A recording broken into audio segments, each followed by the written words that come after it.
The Illuminati plan for 3 world wars. The First World War must be brought about in order to overthrow the czars in Russia and make that country a fortress of atheistic communism. The divergences caused by agents of the Illuminati between the British and Germanic empires will be used to foment this war.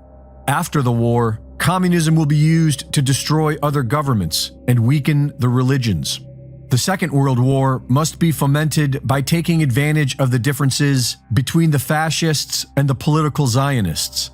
This war must be brought about so that Nazism is destroyed and political Zionism is strong enough to institute a sovereign state of Israel in Palestine. During the Second World War, international communism must become strong enough to balance Christendom, which would be restrained and held in check until the time when we would need it for the final social cataclysm.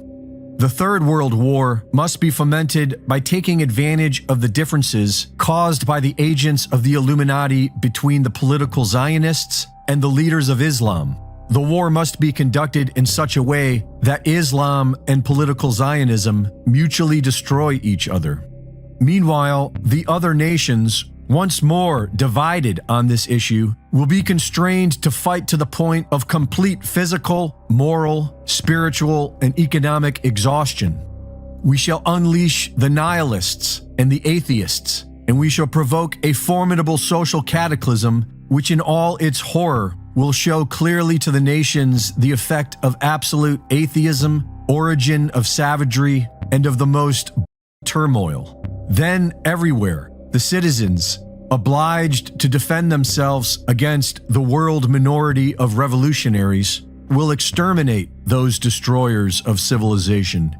And the multitude, disillusioned with Christianity, whose deistic spirits will from that moment be without compass or direction, anxious for an ideal, but without knowing where to render its adoration, will receive the true light through the universal manifestation of the pure doctrine of Lucifer, brought finally out in the public view.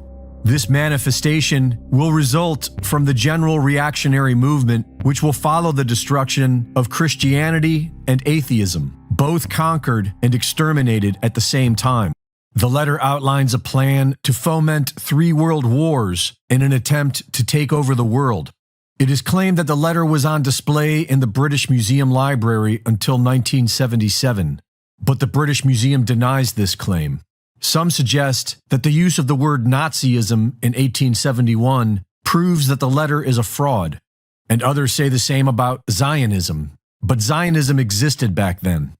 Zionism was made official in the late 1800s as a non-religious nationalist movement, arguing that the Bible was proof that Jews had a lawful claim to the land of Palestine, an area that was currently inhabited by a population that has lived there relatively peacefully for centuries.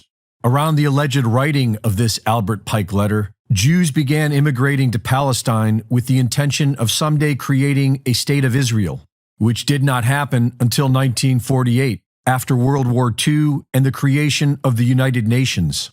Albert Pike joined the Fraternal Independent Order of Oddfellows in 1840. By 1859, he was elected Sovereign Grand Commander of the Scottish Rite's Southern Jurisdiction and remained Sovereign Grand Commander for the rest of his life.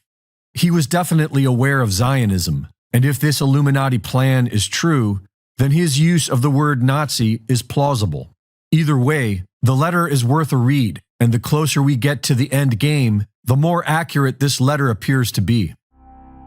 Whoever wrote this letter had the vision to see where this is all going. By manipulating our beliefs and emotions, mankind has been herded into these wars like cattle to the slaughter.